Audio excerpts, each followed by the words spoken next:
Sports and entertainment are unifiers of people, and the Rose Bowl Institute celebrates the power of sports to unite people everywhere. Since 1922, over 100 million fans have witnessed unforgettable moments unlike any other venue in the world.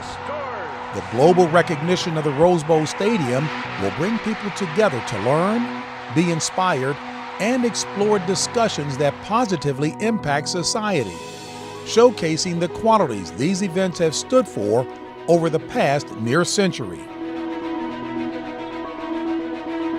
Now, America's Stadium is the flashpoint to inspire and to educate the next generation of youth, community, and the country.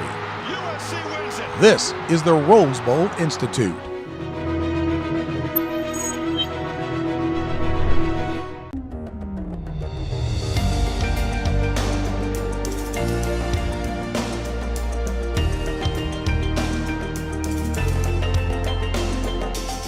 The health and safety of our student athletes is always going to be our North Star first. There is still hope that the trends will improve.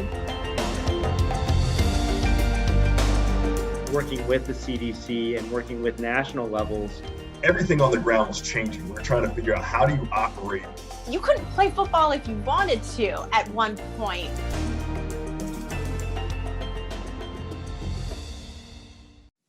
On behalf of the Rose Bowl Institute, thank you so much for joining us today for this panel discussion on the pandemic and how it has impacted college sports. My name is Heather Dinich. I'm a senior college football writer for ESPN.com and a studio analyst for ESPN. And I will be entering my 13th college football season this year. I have covered the ACC extensively. I have covered Lloyd Carr's last home game in Ann Arbor, the transition from the BCS to the college football playoff. But this year, I learned what PCR is, what daily antigen testing is, and I have spoken to many, if not all, of our panelists today about exactly how that has impacted college sports. And we have a great group today to help answer some questions and to really shed some insight into how these decisions were made. And I love this group because of the variety of voices and perspectives. We've got the NCAA's perspective. We welcome Scott Beerby, who is, I'm going to get the title right, so I'm going to look down. I don't want to mess up a lawyer's title. Vice President of Legal Affairs and General Counsel for the NCAA. Welcome, Scott. He's going to bring the NCAA perspective. And we've got Keith Gill, the commissioner of the Sun Belt Conference, who I've also talked extensively to about all of this. Welcome to the panel, Keith. Thank you. Thanks for having me. Yeah, and you know, my SAT scores would never get me anywhere near the Ivy League, so this is as close as I'm going to get. Executive Director Robin Harris, the Ivy League schools. Thank you for your perspective, Robin. Thanks for being here. Good to see you again, Heather. Thank you. Thanks. And Martin Jarman, UCLA Athletic Director. I love this connection because I sat in studio with Chip Kelly for a while talking about college football. So Martin, it's nice to have you join us as well. And I love the California perspective because that was a big deal during the pandemic. Heather, it's good to be with you.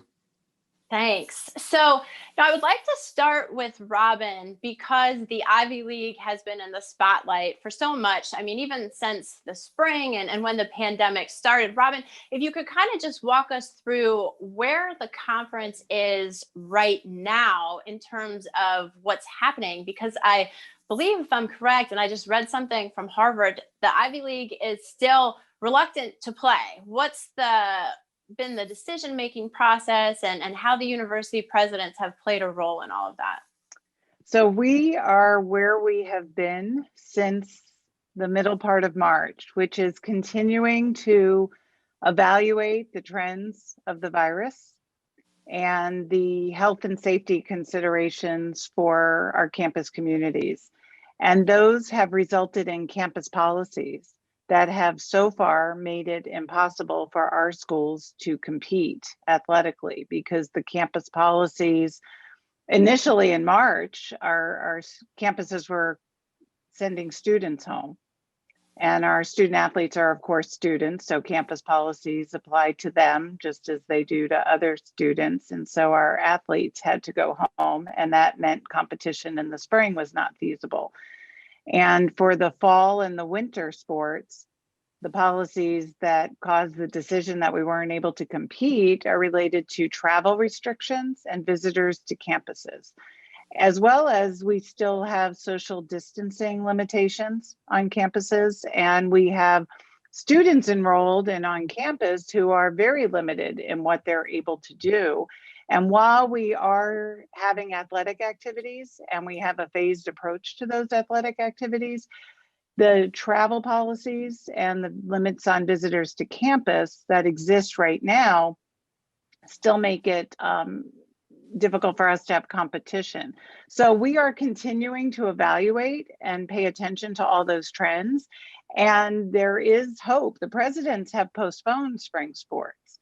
They are not shy. They have not canceled spring sports. And there is still hope that the trends will improve to a point where it becomes safe for us to be able to compete at some point this spring.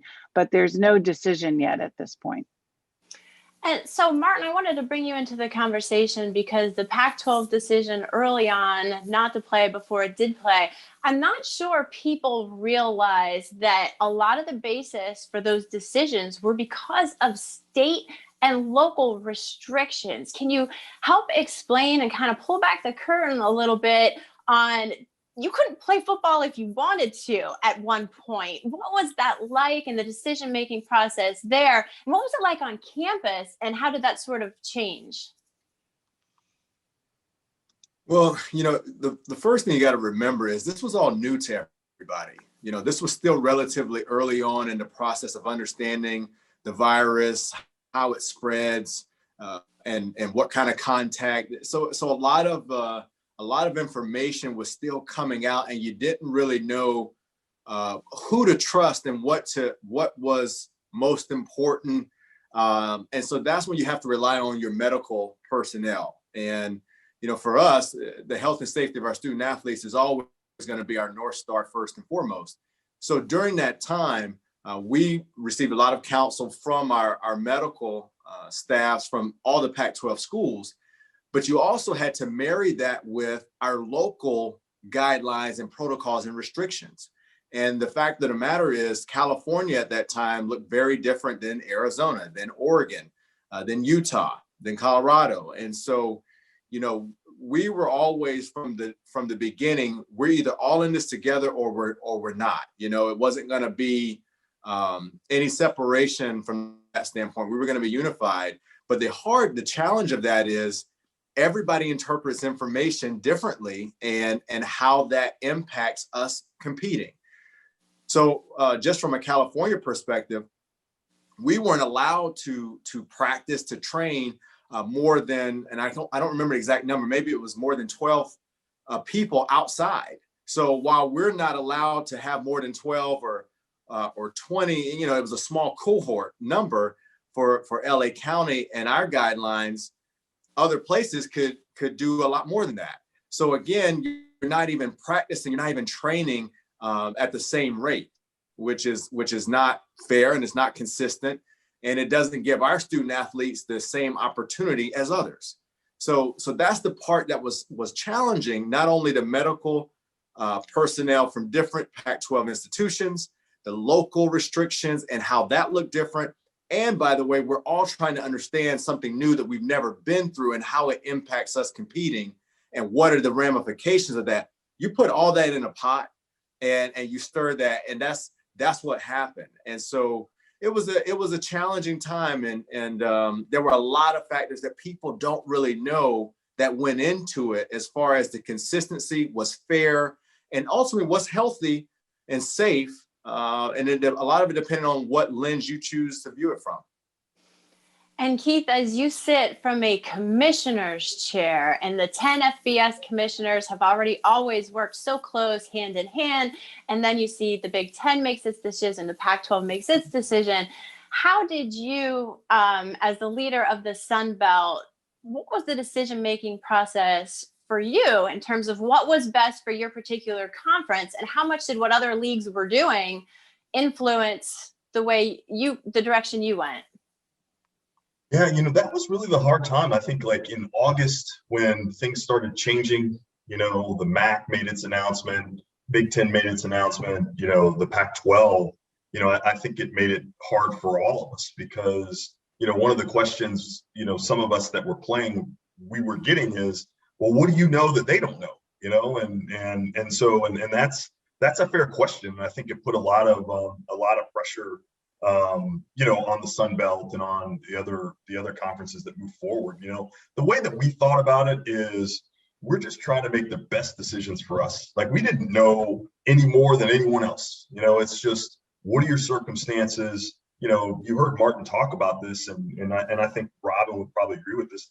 Geography mattered because of the state and local health, the health organizations, and so for us, we had. As an organization that wanted to play, our CEOs were committed to playing. Just like Martin said, health and safety was a North Star. Our COVID-19 advisory panel gave us a blueprint that they believed we could play in a healthy and safe way. And so we wanted to play, and that was really important to us. And that's the direction we were moving towards. But as people start saying, hey, we don't want to play because we don't think it's safe, it certainly put some pressure on us, when people are like, what do you know that they don't know? And my response was always, I don't know anything they don't know. You guys know me well enough. I'm not that smart, actually. But what I did know is we wanted to make decisions. We wanted to push all of our decision making to the end, and make decisions at the last minute possible. And it goes back to what Martin said. Everything on the ground was changing. We were trying to figure out, how do you operate in really the most difficult environment I can imagine trying to operate in. And so having time to make those decisions, I think we were the beneficiaries of that. I also think we've got good advice from our health and safety. Our presidents and our ADs were committed to trying to play in a health and safety environment. And fortunately in our footprint, it allowed us that flexibility to do that across all of our Sun Belt institutions. And we were fortunate enough to play and certainly were able to do that in a way that was safe for our students. And so naturally, Scott, as we hear the Sun Belt's doing this, the Pac-12 is doing this, the Ivy League's not doing this, everybody's wondering, well, what is the NCAA's role in this? Why isn't there a unified approach to it? Which is a question that I think a lot of fans and people just who love college athletics are wondering. So can you walk us through what the NCAA did throughout all of this to help guide all the people on our panel and their peers as well? Sure. So you've heard the complexity around the decision whether to play or not play. And so much of that, it was a local and is a localized decision. Different health officials having perspectives dealing with the facts in their particular jurisdictions. And fundamentally, it is the local health authorities that determine whether or not competition is going to happen or not happen at all levels, at high school, at college, and certainly we've seen that in the professional ranks as well. So from the NCAA's perspective, going back to last March, it did a couple of things that would be normal sort of practice in what turned out to be a very, very abnormal year. And that is that when we had an indication of outbreak that might affect competition, collegiate competition, we bring medical experts, medical panel together to help advise us, particular to championships. The NCAA championships are our jurisdiction, and the governance of those championships, whether or not they happen or don't happen, is fundamentally the decision point that the association has. But it does serve as a resource to our schools and conferences in providing good information then for them to use as they see fit in conjunction with their local officials. So what we did, which ended up having a national impact, was as the basketball seasons and the winter sports were occurring, a recognition that we went from having events with limited fans to no fans to the cancellation of championship events for winter and spring. Many schools and conferences were already in that decision-making process not to play. The circumstances really warranted that. But certainly then the decision about whether to hold championships or not has a ripple effect on the way the various institutions and student athletes look at this. So our next job was to help schools and conferences with decisions about eligibility, decisions about impact on student athletes, and whether it was better for them to be on campus or not be on campus, whether it was in their best interest to be in that cohort of other student athletes, whether local officials would let that happen, or whether it was really the decision to go home and to deal with the pandemic in that way. So our job was really to then help smooth that over with the governance authorities making blanket waiver decisions about continuing eligibility, extra years, accommodations for those that really needed to be on campus because of their personal circumstances, all of which would normally have rule consequences. And so it was really then to sort of help facilitate the smooth transition of a very, very challenging year. And then it is that medical resource that we continue to try to play through a number of means. One is convening those medical experts, working with the CDC and working with national levels to help provide good resource material for our schools and conferences. And that has continued on through documents, the resocialization documents that exist on ncaa.org. There's a wealth of great information there. Weekly social series in which Dr. Hainline, our Chief Medical Officer, and a variety of medical panelists were able to have good, frank conversations online in order to, again, help student athletes and help our coaches and help the world at large understand the predicament. So it's really through a variety of those means that the NCAA has tried to operate at the appropriate level. We've made the decision to go on with winter championships, to go on with spring championships, and for those schools that want to do so, to play fall championships here later on in this year. So we have a very busy couple months ahead to try to make those events happen safely and with national champions. And you've talked about the student athletes, and their voices were so empowered this year. And I think that's one thing that really came through in college athletics between Black Lives Matter and just the empowerment of the student athletes' voices. Robin, I'm curious how much interaction, if any at all, you had with student leaders on campus, any feedback that you've gotten. How are the athletes' voices taken into consideration throughout the Ivy League's process? Yeah, that's a great question, Heather. And I have been meeting with our Student Athlete Advisory Committee, and they are the campus leaders of our student athletes regularly throughout the pandemic. And they have a mixture of reaction to what a challenging year this has been. It's frustration, disappointment, heartbreak, understanding, hope. And it's been really challenging because all students have been, their campus life is not what it normally is and what we want it to be. And then for the athletes, their inability to have anything resembling close to a normal season, it's impacted all of our student athletes in a way that's frankly heartbreaking for me. This has been the hardest year of my 25 plus year career.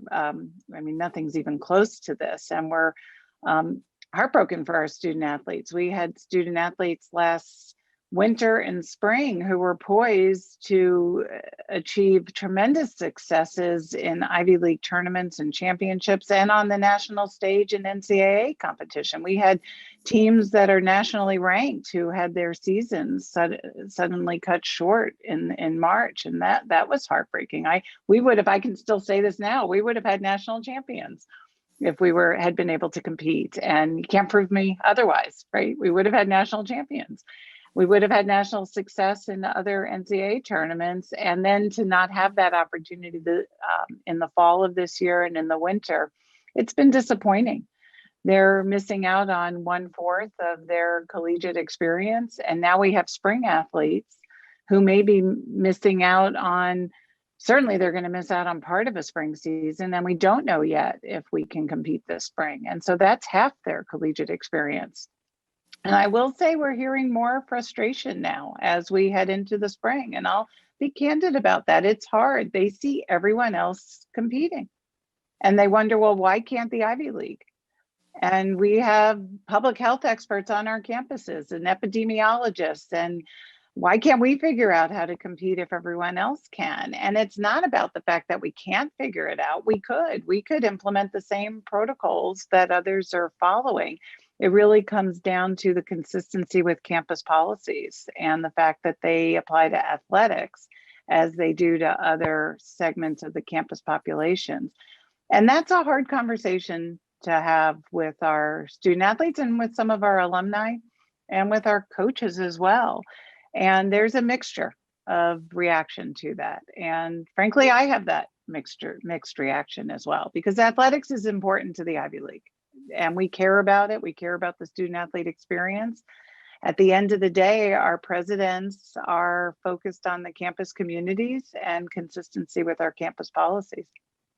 Martin, I can tell you're itching to hop in a little bit. You're on the ground level, man. You're close to these guys. You probably see the players walking around the hallways all the time. And I spoke to some of the UCLA football players when they put the unity message out. What has it been like for you and your interactions with them and trying to keep them upbeat, but also protect them as well?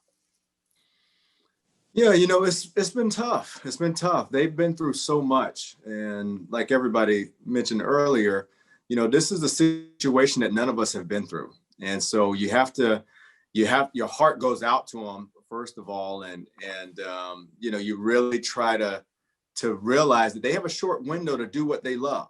And that's what I really want people to understand. I mean, most of them have a short window, 2 years, 1 year, 3 years, to compete and do something they have done their whole life. And so it is precious. This is a precious time for them that they cannot get back. And so my focus has been, when I talk with them, to try to understand what they're going through, but also have a sense of urgency to try to give them that chance to compete and do what they love. And with the football student athletes, they were great. They talked to me a lot about wanting to compete. And that's across the board. That's just not football. I was at our first swimming and dive meet 2 weekends ago, and I actually went out there and stood with the swimmers just to talk to them. And I said, "What is this like?" Because they were supposed to have a swim meet with 15 teams. It was only 3 teams and no fans. And I said, "Is it weird? Is it odd with no fans?" And they said, "You know what, Martin? We have been since last year practicing, not competing, and to be able to go against someone, it is huge for us. In swimming, you get better as the year goes on by competing. Your times improve. This is something I wasn't aware of. So they said the only way I can get better as a swimmer is to compete against someone." And so that you talk to so many student athletes and you see how important it is to be able to compete and do what they love. It just gives you a laser focus to do everything you can to try to give them that chance.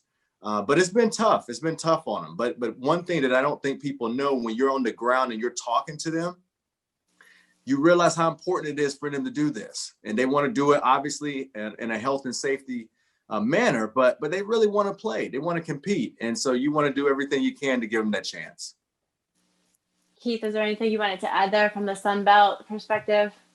Yeah, I would just add that one of the things that I was super proud of in the fall was getting a note from a volleyball team that competed in our volleyball championship, just talking about how thankful they were and how important it was to them and how they were excited. We had the same thing from some of our soccer teams. So I do think, like Martin said, and really like Robin said, it is so important to the student athletes. They want to compete. They're so invested. This is their passion and what they want to do. And I think obviously all of us, kind of sitting around this table, made different choices to make sure that we were going to protect our students in the way that we thought was best. And so, but kind of hearing from them, the thanks, the, really appreciation, I thought for our staff was really motivating, because this has been a hard year. It's been hard for everyone trying to kind of make through. It's been a long year. For the first time in my life, I said, I can't wait till football is over. I've never said that. I mean, I live for college football, and to say that, I just knew, okay, this is different. This is something, but it was all worth it to kind of see the smiles on your face when they crown a champion, or to get that note of thanks saying, hey, thank you for, persevering and giving us the opportunity to compete this year.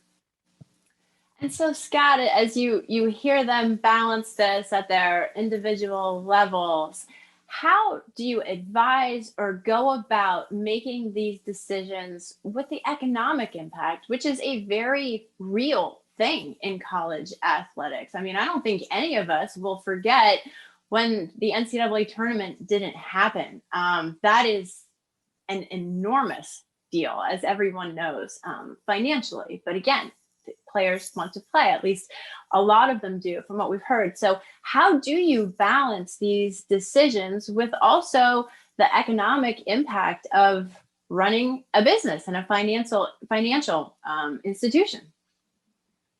Yeah, I think you've certainly heard, and I would echo that the medical opinions and the student athlete voice are really the two decision makers here. The medical opinion back in March left no uncertain terms that we didn't know enough. We certainly didn't know the extent that a year later we'd still be in this predicament. But certainly the moment in time was that a championship could not be played from a travel perspective, from a logistics perspective, just the fear and uncertainty that we were facing. We had some events underway back last March, and there was a real tension about whether a COVID positive test result on a campus would mean that another team was willing to play that team that came from that campus.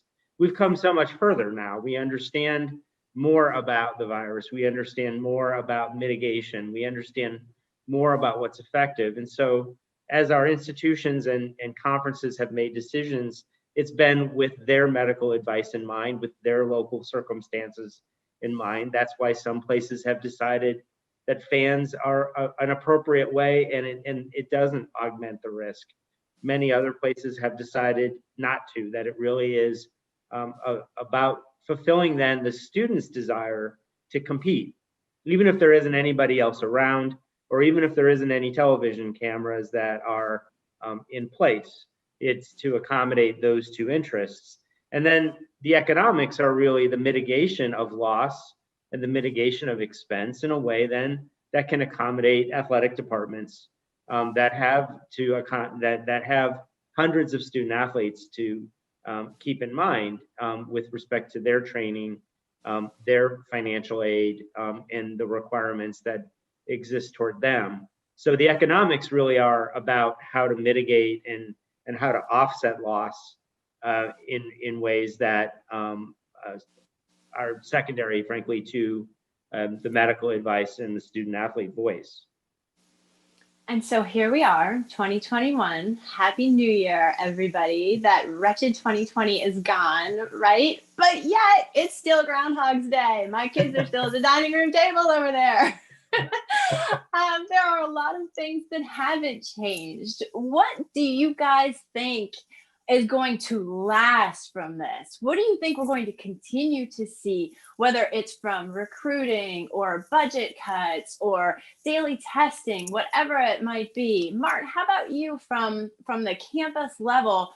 What do you think is going to stay the same as we enter the spring and fall and this new year?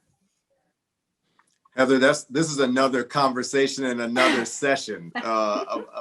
This question alone, I'll keep mine brief because I love to hear everybody else's perspective.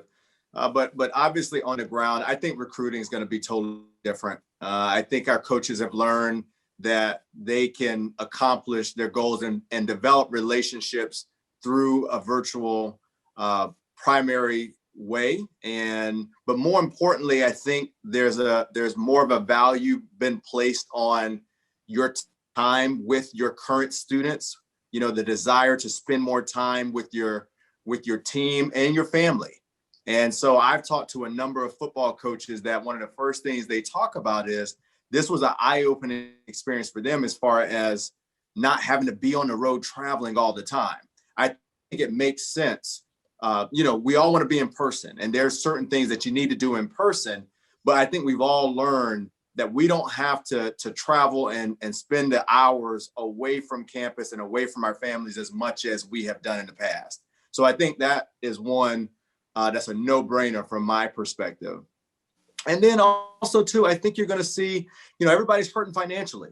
And so I think you're going to see some of the more regional scheduling and games. I think those are going to come together a little differently than what they have before. I think it's going to be more, before you might travel and go based on RPI only, like we need a stronger strength of schedule. We need a better RPI or whatever it is. I think you're going to see that not be the focal point as much as, we could play this regional opponent and it's going to save us money. And it's also going to be good for the state. It's going to be good for the economy locally.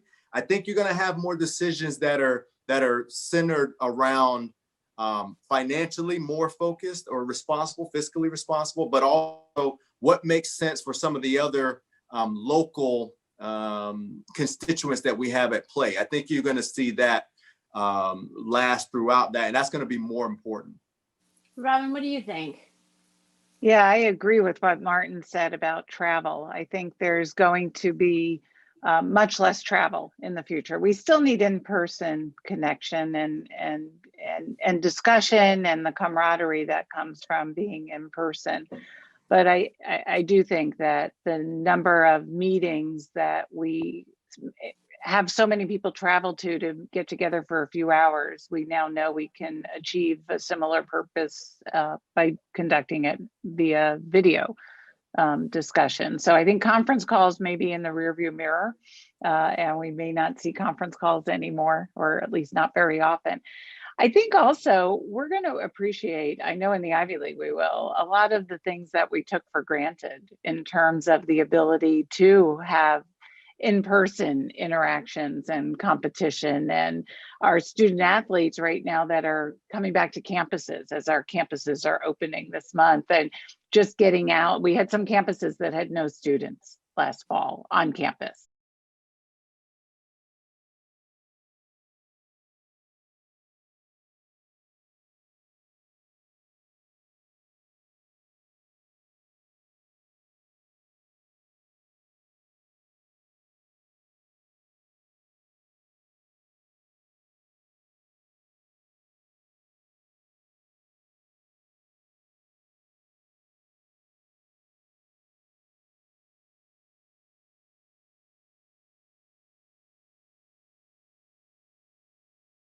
I do think that the number of meetings that we have so many people travel to get together for a few hours, we now know we can achieve a similar purpose by conducting it via video discussion. So I think conference calls may be in the rearview mirror, and we may not see conference calls anymore, or at least not very often. I think also we're going to appreciate, I know in the Ivy League we will, a lot of the things that we took for granted in terms of the ability to have in-person interactions and competition, and our student athletes right now that are coming back to campuses as our campuses are opening this month, and just getting out. We had some campuses that had no students last fall on campus. They were all enrolled virtually. So to see them in their athletic facilities just working out and the joy on their faces from that. And so that ability to appreciate the little things, I know personally, when I get to hug my parents again, that's going to be a big deal. I can get choked up just thinking about that, because we haven't hugged since February. I mean, that's crazy. And so the gratefulness, being grateful for some of the smaller things, I think we're going to appreciate once we get through this. And there will be, I think, long-term changes to how we conduct our operations, to Martin's point about financially. And I think as a society as well. I also do want to comment, and within our league, I've seen more collaboration across the schools, which has been truly phenomenal. And it transcends all levels. The IB presidents are meeting more regularly, the athletic directors, the other administrators, and our coaches are meeting on their own and discussing issues of commonality. So I'm not going to say like once we're competing again, it's all going to be kumbaya, but I like the collaboration from my chair that I've been seeing this year. No, that's a great point. Scott, I wanted to ask you about the NCAA's perspective on that, because I mean, I was on football oversight committee check-ins and NCAA oversight. What's going on? What rules are changing? Calendars are changing. I mean, it was constant. What do you think that has changed during the pandemic might remain stay a mainstay now through 2021? Well, I agree that the period of disruption that has existed is going to continue with respect to eligibility decisions, with respect to recruiting, given the disruption and the way high school athletics and youth athletics have been, likewise very regionally impacted. And so when the pandemic is over, just the way college athletics returns to normal in that way, I think is going to require the continued flexibility around the way rules are administered and the way decisions have to be made in a fair way across the three divisions and across the many sports. But knowing that our student athletes have been greatly impacted. Mental health remains an enormous concern on our campuses, and therefore it's a concern of how the National Association provides, again, resource and reference material for our schools and student athletes to cope. That's just an example of sort of the long-term effect of our young people just catching up to a normal set of existences that none of us have had the benefit of. I think financially, you've heard a bit about the long-term disruption to athletic departments and what strain that's going to have. And so the impact of National Association resources is going to remain very important to that. The sustainability of the way expenses are occurring while still encouraging student athlete opportunities by adding sports, by adding participation opportunities, but to do so knowing that our athletic departments are stretched. So some of those economic savings around travel and maybe around more efficient ways of doing things will be a good sort of counterbalance. So I think by and large, the association, it's going to have to remain flexible. I do think you mentioned it at the outset, the student athlete voice, which contemporaneously with the pandemic also arose this summer, that is going to continue to be and always has been, but even more emphasis on that student athlete voice. What does that look like? How can that be representative of the full body of student athletes as opposed to just a representative few? So I think we collectively and my peers on the call are all going to be working hard at that and collaboratively to accommodate the student athlete voice. And Keith, if there's something else you want to add, go ahead on. But I also did want to ask you about the eligibility issue. And that's something that I'm struggling to understand because I feel like it's compounding, right? What are your coaches saying about scholarships and roster management? And it feels like it will have a trickle-down effect to the high school juniors and seniors. How will eligibility continue? And again, if there was something else that you would follow on anybody else's point, please do.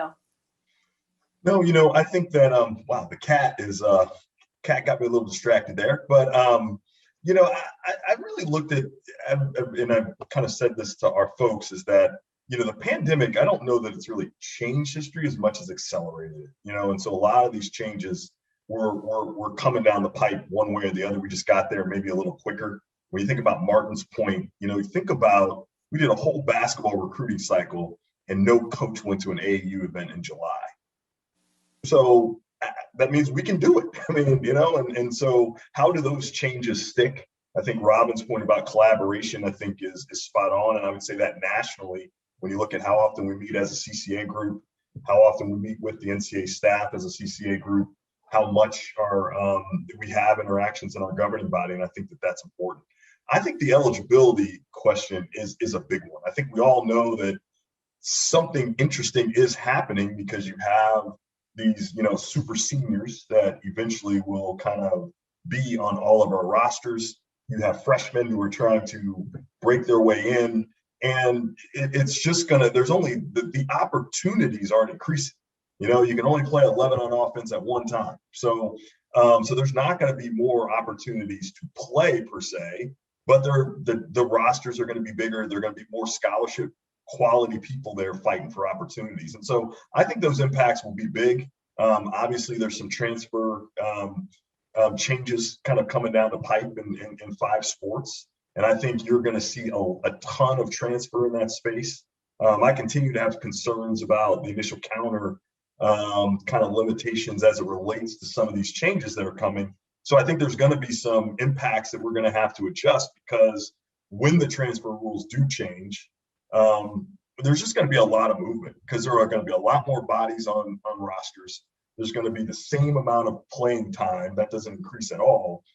And so we know, like when I played, you didn't expect to play as a freshman.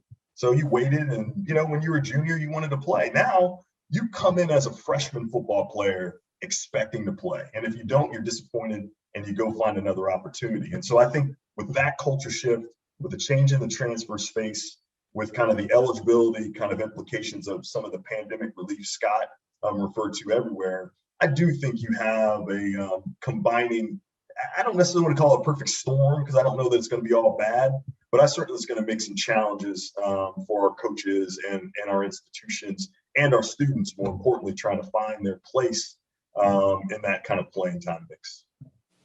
And guys, I would hope and assume that our audience watching this loves college sports and they want to go to these games and see these events. So when are the restrictions going to relax on fan attendance? What has to happen? Does anybody have any magic answers on that? Go ahead, just fire away.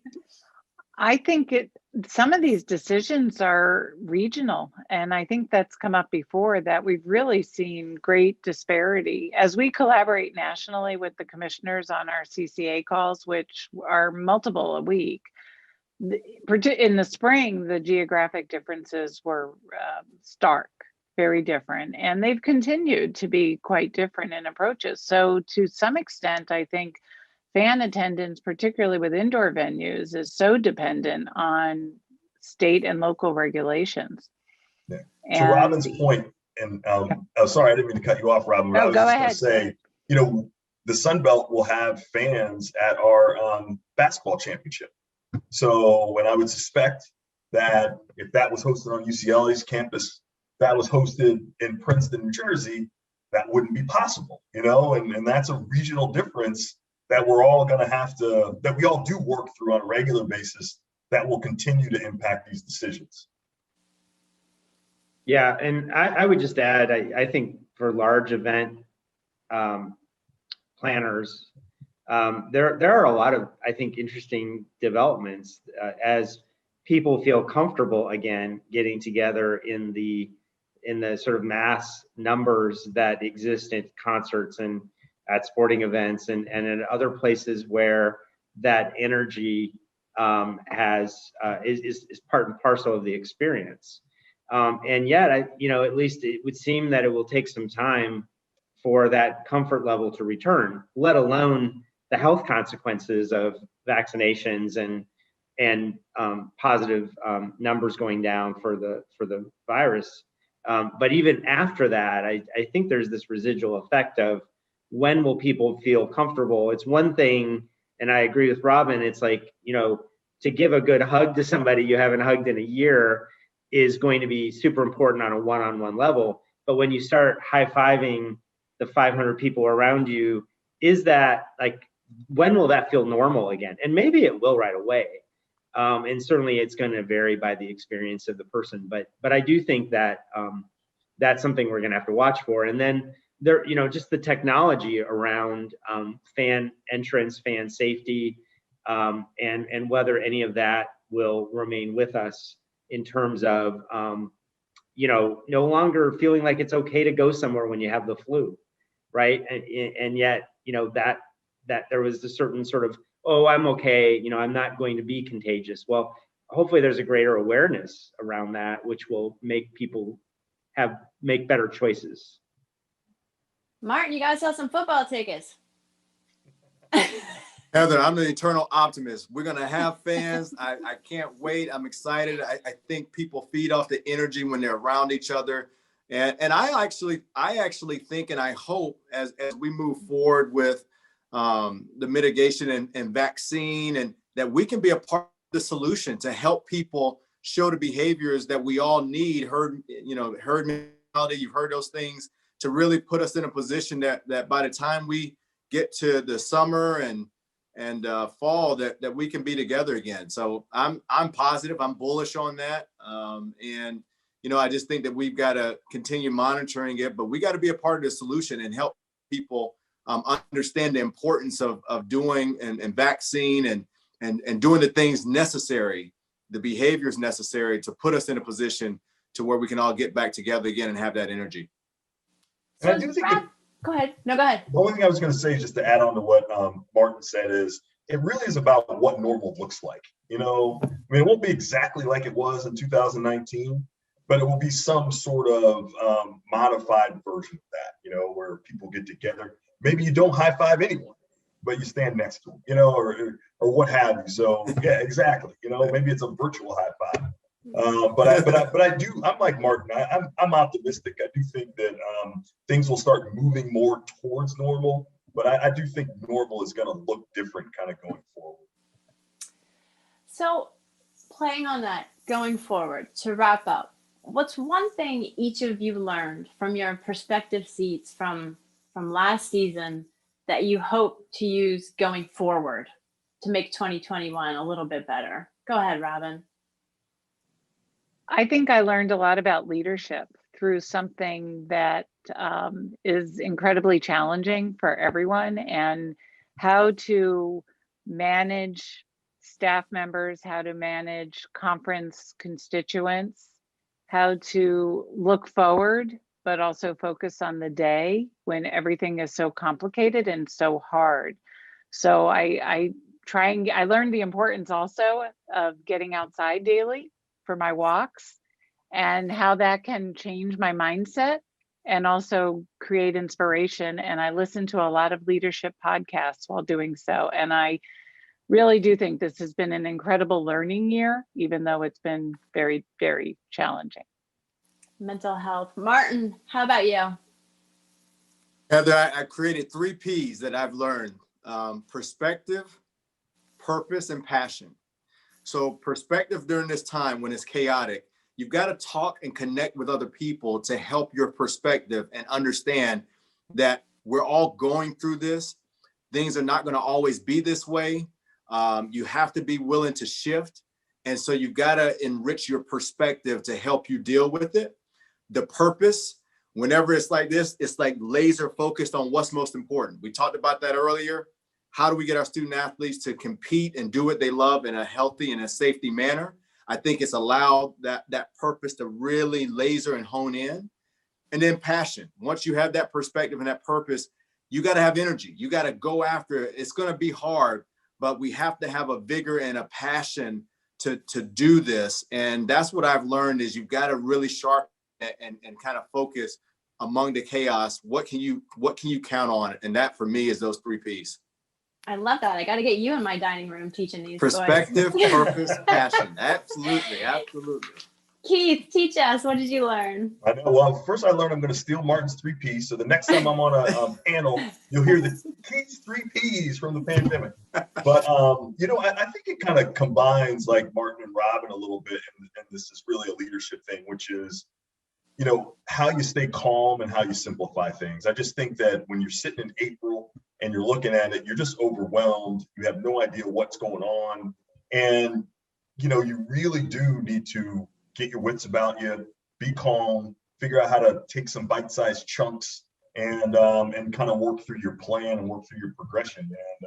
And so I really do think that, to Martin's point, it was really chaotic, and just the importance of trying to be calm and trying to make sure you can simplify things into kind of small little bite-sized pieces that eventually will, consume the whole apple. But it's not like you're trying to put the whole thing in your mouth at one time, and that's the way the pandemic hit us. When you're canceling your basketball tournament and doing all the things that we had to do, it's hard to look and say, okay, everything will be fine in the fall. You're like, oh, we're going to be canceling next year, until you kind of sit down and kind of map out your plan.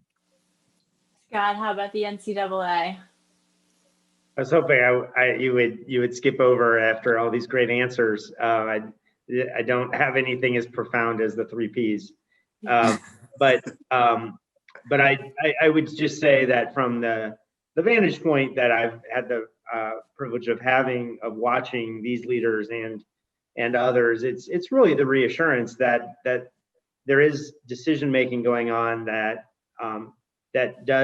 is taking into account, as I had said, the student athlete experience as guided by the best medical advice that the best judgments that we can make, trying to deal with something that we started with very little understanding and with lots of uncertainty and lots of fear, and moving to a place where we have that calm and a plan that is the result of the collaboration and the good priorities that our schools and our leaders are operating under. So I remain very hopeful as well that college athletics can resume its place on our campuses, that the fan bases can resume their fervor for watching their student athletes compete, and whatever that new normal is that Keith mentioned, I think it is going to be a really good thing, and one that I look forward to. Well, hopefully our audience watching today learned something and gleaned some insight from all of you. And on behalf of the Rose Bowl Institute, thank you all so very much for your time. I know you're busy, so everyone appreciates it. Thank you so much for joining us today. Yeah, thank you. Thank you. Thank you.